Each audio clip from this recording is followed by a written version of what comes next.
Yeah, I think Andrew might have been looking at some of my key pointers as well because Yeah. there's a lot of synergies there. I was, Yeah. like I said before, I was blessed. I had some really good clinical colleagues, and they bore the brunt of that. And one of the things I discovered early on is I could say all the right words, but it's very important who is saying those words.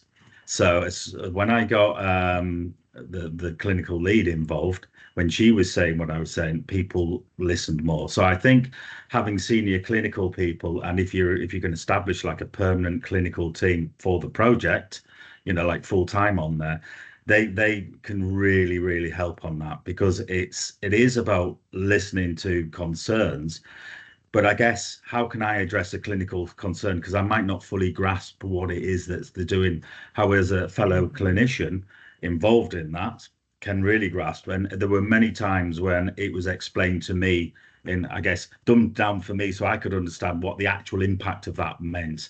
So then we can make clearer, better decisions on there.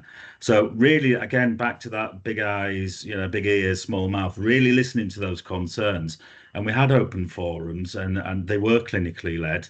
The clinical leads would lead a lot of that, and they would have conversations. And as ever, it is that listening. And if there are specific concern services, they would go to specific meetings and really list those up.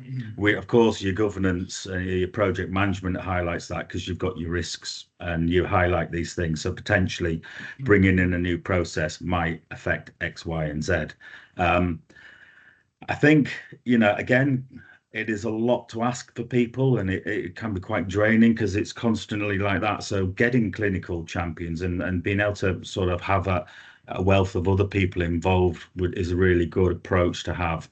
And what we did do, what the clinical leads did, is that they got people involved. So they'd go to the specialist. So if it's physical health, for example, they would go to the lead of the organization and that team and work with that then to design the clinical process and the workflows. And Fantastic. then we would draw that up. Again, they had to draw that up because we didn't have the business analyst skills. Again, there were, multiple hats. This was that adaptiveness.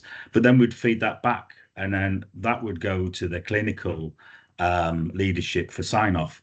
So what that basically allowed us to do was listen, redesign with their help, get it clinically signed off, and say what we're delivering here is what you've been involved in and what you're wanting to do that. So when you do hit those resistances, you can say, well, this is actually it's not, we're not doing this to you, you're doing it with us. It's that approach again. And it's that real, I guess it's that involving them and just having really thinking about, back to my previous point as well, is how do you then, because not everyone can be involved. For some people, they don't really understand what the first process is. So we did do a lot of tailored training, and what we did do in the system was break down, and we had a thing called like gold guidance, which explained why it's really important to work this new way and what a good example was. And then there were how-to guides that if you were stuck, but the idea they were integrated into the system, so you didn't have to go away. Everything was like one or two clicks away. Fantastic. How successful that has been, is wait to see. But the idea was to be as transparent as possible, show, in essence, show your workings out. That it's not a secret, and then show what the engagement was. And hopefully that starts to develop that culture of digital involvement and innovation, because people are involved in something and then they can see it to fruition.